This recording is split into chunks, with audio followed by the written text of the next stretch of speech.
Students, हम पढ़ रहे थे चैप्टर 11 हिस्ट्री का। अब हम आगे चैप्टर को डिस्कस करेंगे।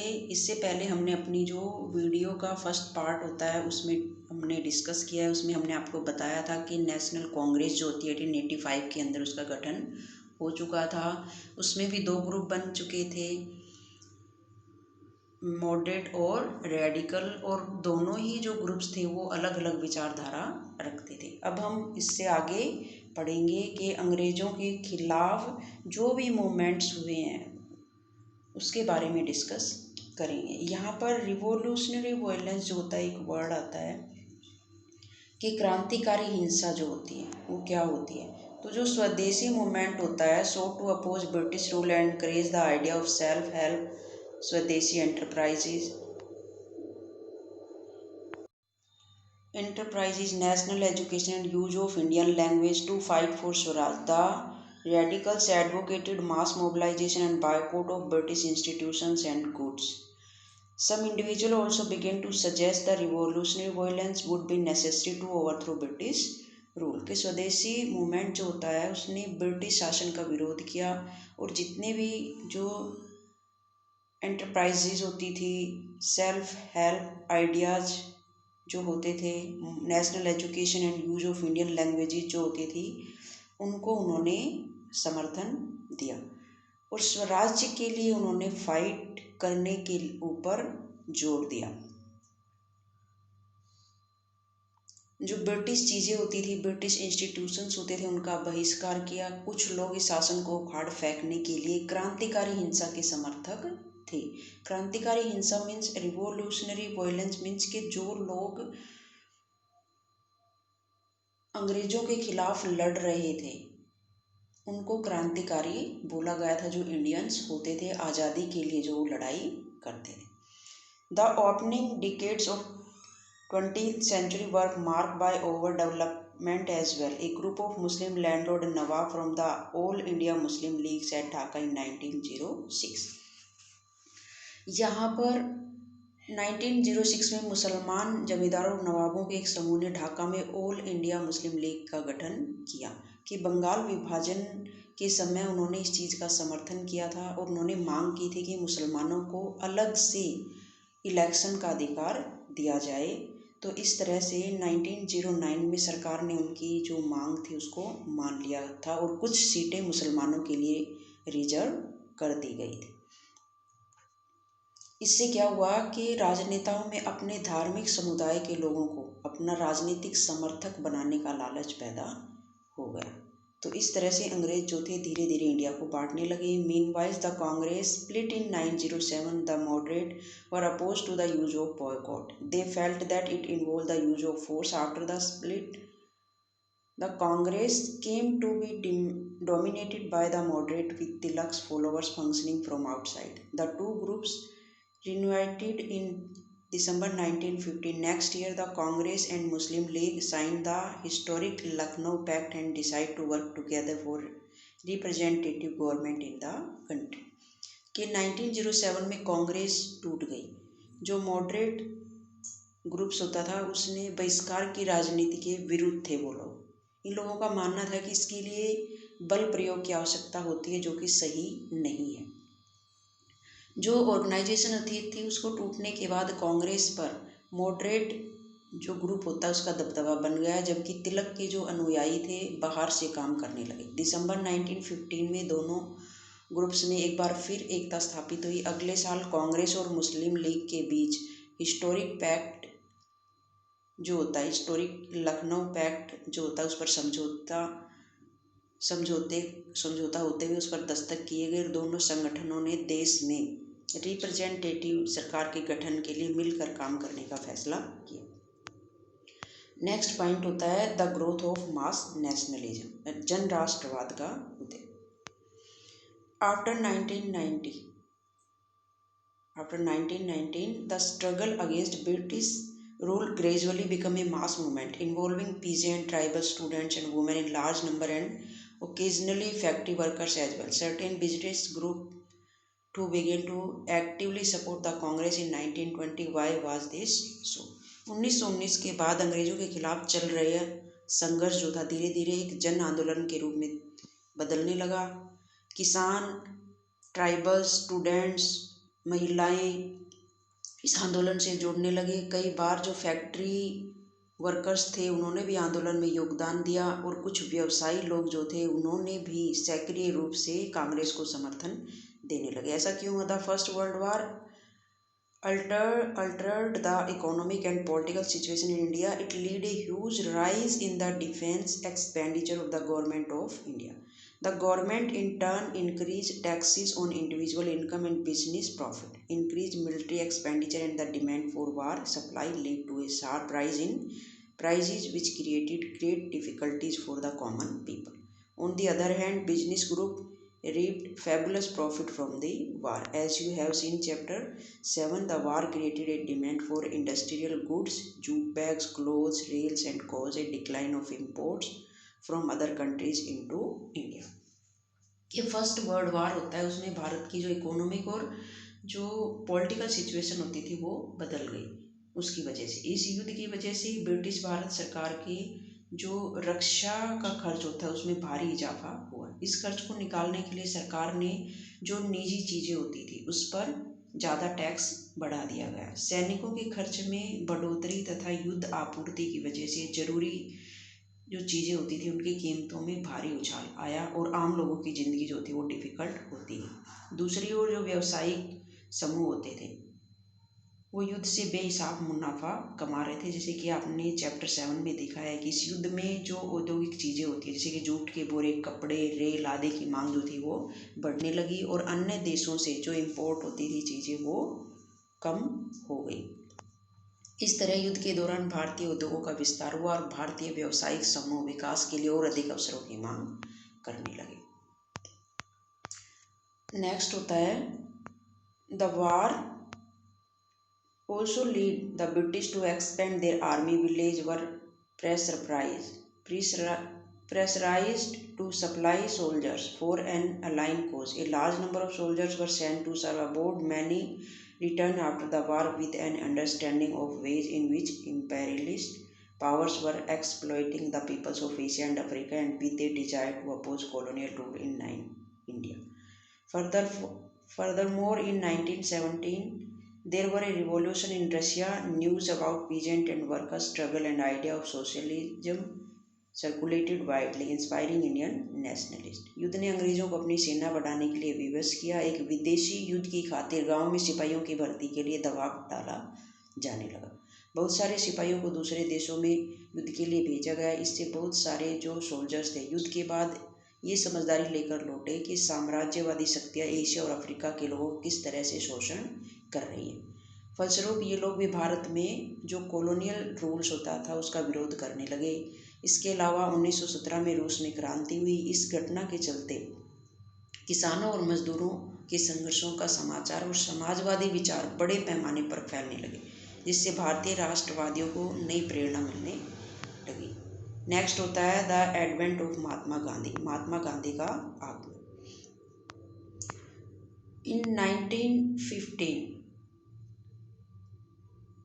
Gandhiji, aged 46, arrived in India in 1915 from South Africa, having led Indians in that country in non-violent marches against restrictions. He was already a respected leader, known internationally. His South African campaign had brought him in contact with various types of Indians: Hindu, Muslim, Persian, Christians, Gujarati, Tamil and North Indians, and upper classes, merchant, lawyers and workers. 46 की as में महात्मा गांधी 1915 में south Africa से भारत लौटे थे। वहाँ पर वो जो अपराधिक पॉलिसी होती थी उसके खिलाफ अहिंसक आंदोलन चला रहे थे और इंटरनेशनल लेवल पर उनकी अच्छी मान्यता थी, लोग उनकी रेस्पेक्ट करते थे। साउथ अफ्रीका मूवमेंट की वजह से उन्हें हिंदू, मुसलमान, पारसी, ईसाई, गुजराती, तमिल, नॉर्थ इंडियन के उच्च व्यापारी वर्ग, वकील और मजदूर सब तरह के भारतीयों से मिलने जुलने का मौका उनको मिल चुका। Mahatma Gandhi spent his first year in India traveling throughout the country, understanding the people, their needs and the overall situation. Mahatma Gandhi ने पहले साल पूरे भारत का दौरा किया। इस दौरान उसने लोगों को उनकी ज़रूरतों और हालातों को समझने में लगे रहे। उनके जो स्टार्टिंग के जो प्रयास थे वो थे चंपारण, खेड़ा और अहमदाबाद के जो स्थानीय आंदोलन थे उनके रूप में उन्होंने काम किया। Movement in Champaran, Kheda and Ahmedabad, where he came into contact with Rajendra Prasad and Vallabhbhai Patel. In Ahmedabad, he led a successful mill worker strike in 1918.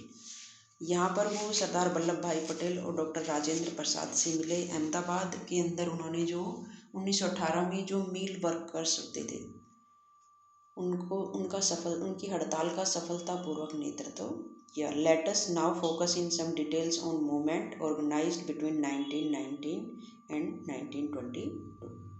अब यहाँ पर हम देखते हैं कि 1919 से 1922 के बीच के जो मूवमेंट्स होते थे। The Rowlatt Satyagraha. In 1919, Gandhiji gave a call for a satyagraha against the Rolt Act that the British had just passed. The act curbed fundamental rights such as the freedom of expression and strengthened police powers. Mahatma Gandhi, Muhammad Ali Jinnah and others felt that the government had no right to restrict people's basic freedoms.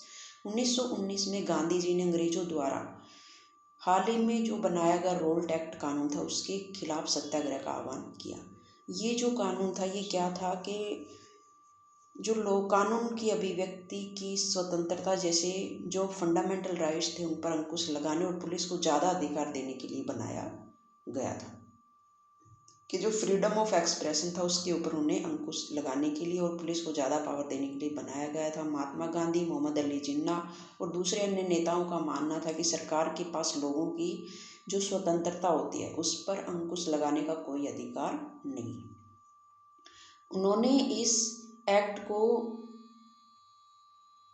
क्या बोला था? डेवेलिश and tyrannical. Gandhiji asked the Indian people to observe 6 April 1919 as a day of non-violence opposition to this act, as a day of humiliation and prayer and हड़ताल।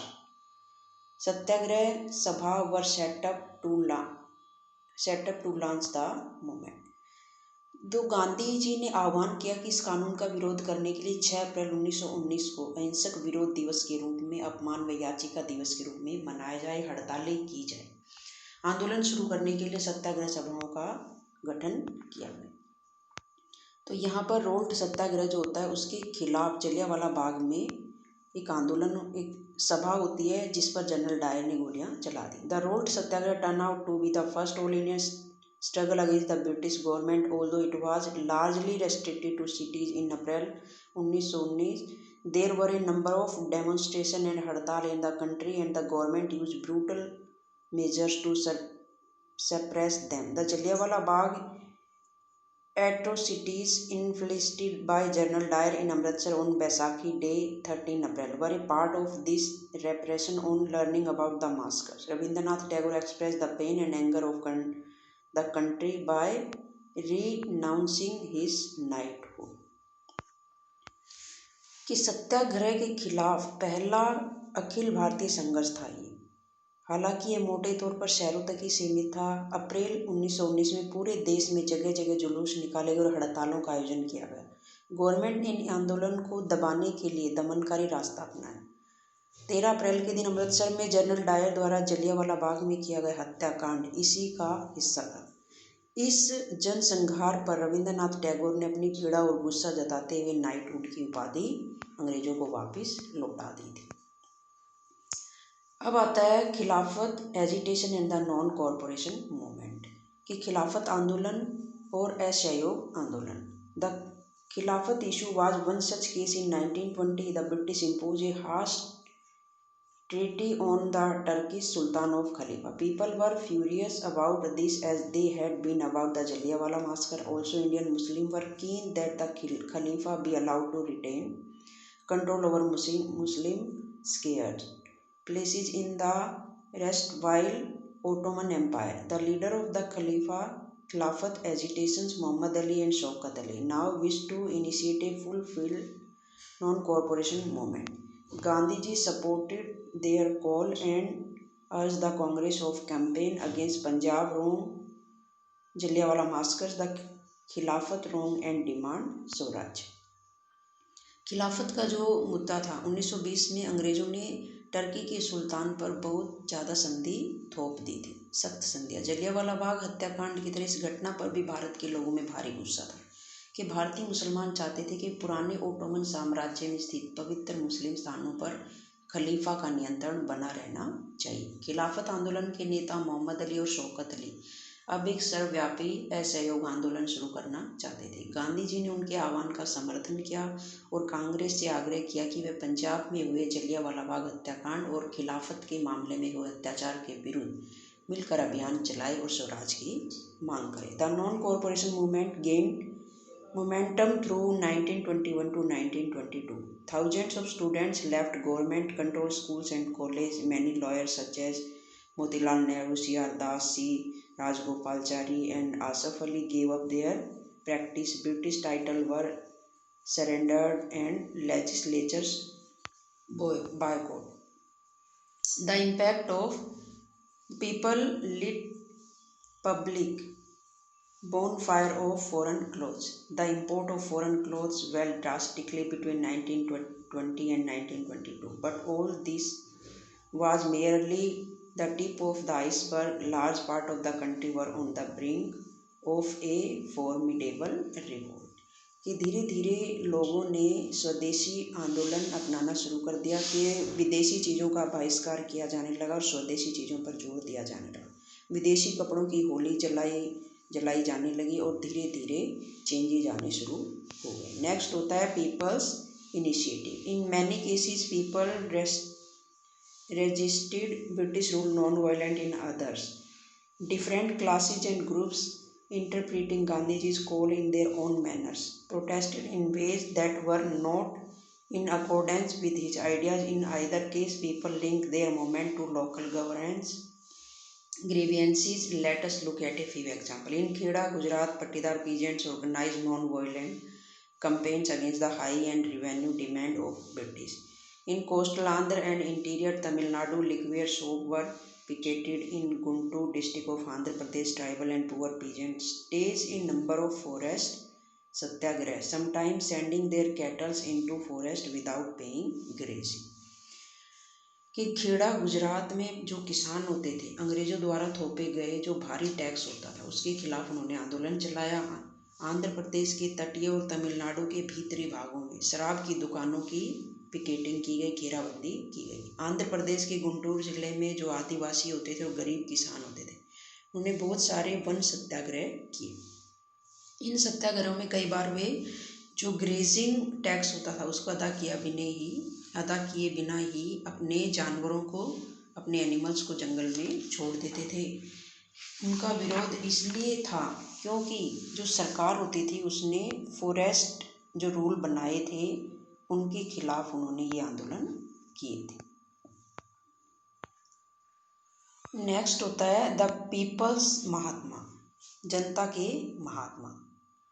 We can see from above that sometimes people thought of Gandhiji as a kind of messiah, as someone who could help them overcome their misery and poverty. Gandhiji wished to build class unity, not class conflict, yet peasants could imagine that he would help them in their fight against jamidar and agricultural labor, believed he would provide them land. At times, all ordinary people created Gandhiji with their own achievement.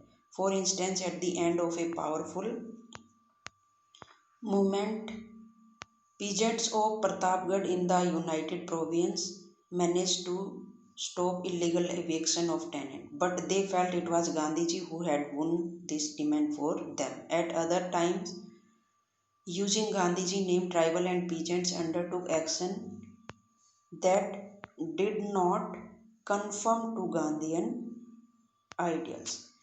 इन उदाहरणों के आधार पर हम देख सकते हैं कि कई जगह के लोग गांधी जी को एक तरह का मसीहा,